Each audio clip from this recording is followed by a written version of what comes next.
वेद सनातन ज्ञान का मूल स्रोत है। वहीं से उत्पन्न हुए धर्म, योग, कर्म और भक्ति के सिद्धांत। आज हम बात करेंगे वेदों में वर्णित भक्ति मार्ग की। वह मार्ग जो मानव को परमात्मा से जोड़ता है, जो अहंकार को मिटाकर आत्मा को परमात्मा में विलीन कर देता है। क्योंकि भक्ति केवल पूजा नहीं, बल्कि प्रेम, समर्पण और आत्मस्वरूप की पहचान है। कई लोग मानते हैं कि भक्ति का विचार पुराणों या उपनिषदों से आया, लेकिन सत्य यह है कि भक्ति का बीज वेदों में ही निहित है। ऋग्वेद, सामवेद, यजुर्वेद और अथर्ववेद चारों वेदों में भक्ति का अलग अलग रूप में उल्लेख मिलता है। ऋग्वेद में कहा गया है, एकम सत विप्रा बहुधा वदन्ति, अर्थात परम सत्य एक ही है, बस भक्त उसे अनेक नामों से पुकारते हैं। यह भक्ति का मूल तत्व है। विभिन्न देव रूपों में भी एक ही ईश्वर की अनुभूति करना है। वेदों के अनुसार भक्ति का अर्थ केवल मंदिर जाकर पूजा करना नहीं है, बल्कि अपने कर्मों, विचारों और व्यवहार में ईश्वर की उपस्थिति को अनुभव करना है। यजुर्वेद कहता है, ईश्वरादिमिंदम सर्वयतिकम च जगत्यम जगतम, अर्थात यह पूरा विश्व ईश्वर से व्याप्त है। इसलिए हर कर्म, हर व्यक्ति और हर वस्तु में ईश्वर के दर्शन करना ही सच्ची भक्ति है। वेदों में कहा गया है कि भक्ति का मार्ग 3 स्तंभों पर टिका है, श्रद्धा, समर्पण और प्रेम। जब ये तीनों एक साथ आते हैं तो साधक का मन शुद्ध होकर भगवान के सानिध्य में पहुंच जाता है। ऋग्वेद को वेदों का सबसे प्राचीन ग्रंथ माना गया है। इसमें देवताओं की स्तुति, मंत्र और प्रार्थनाएं हैं, जो केवल यज्ञ की विधि नहीं, बल्कि भक्ति की अनुभूति है।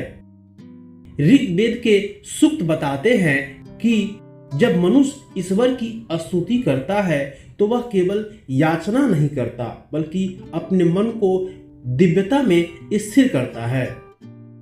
ऋग्वेद का एक मंत्र कहता है, अग्ने नय सुपथा राय अस्मन, अर्थात हे अग्निदेव, हमें सही मार्ग पर चलाओ। यह एक साधक की पुकार है, जहां वह अपने अहंकार को छोड़कर ईश्वर से मार्गदर्शन मांगता है। यही भक्ति का आरंभ है। सामवेद को संगीत और भक्ति का वेद कहा जाता है। इसमें गान के माध्यम से ईश्वर की आराधना का वर्णन है। वेद कहता है, गीतम भक्ति साधनम, अर्थात संगीत ईश्वर से जुड़ने का सबसे पवित्र माध्यम है।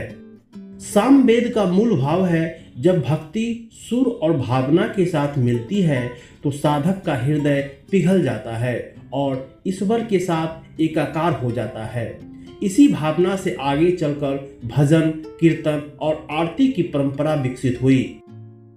यजुर्वेद में भक्ति को कर्म के साथ जोड़ा गया है। वह कहता है, कर्मणा पूज्यते देवः, केवल शब्दों से नहीं, कर्मों से भी ईश्वर की पूजा होनी चाहिए। जो व्यक्ति अपना हर कार्य ईश्वर को समर्पित भाव से करता है, वह सच्चा भक्त कहलाता है। वह चाहे किसान हो, व्यापारी हो या गृहस्थ। यदि उसका कर्म निस्वार्थ भाव से हो तो वही कर्म भक्ति बन जाता है। यजुर्वेद सिखाता है कि भक्ति का अर्थ पलायन नहीं, बल्कि कर्म के माध्यम से ईश्वर की सेवा करना है। अथर्ववेद में भक्ति को मन की शुद्धता से जोड़ा गया है।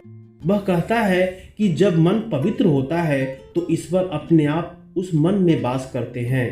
अथर्ववेद में यह भी कहा गया है, शांति, स्नेह और क्षमा ये भक्ति के 3 पुष्प हैं।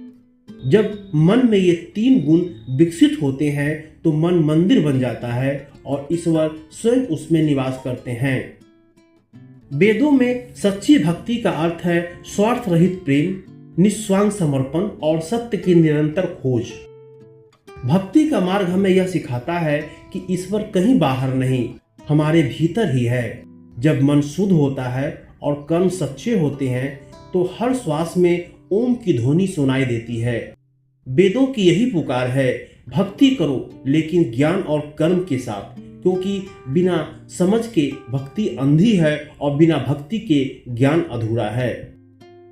दोस्तों, वेदों का भक्ति मार्ग हमें यह सिखाता है कि ईश्वर तक पहुंचने के लिए किसी विशेष स्थान या वस्तु की आवश्यकता नहीं, बस एक सच्चे हृदय की आवश्यकता है।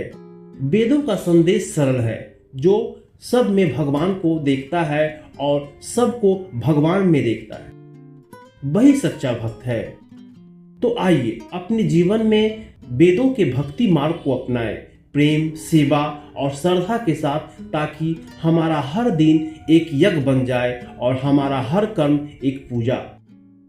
अगर आपको यह वीडियो पसंद आई हो तो लाइक करें, सब्सक्राइब करें और हमारे चैनल को शेयर करें, ताकि यह वेदों का ज्ञान हर हृदय तक पहुंचे।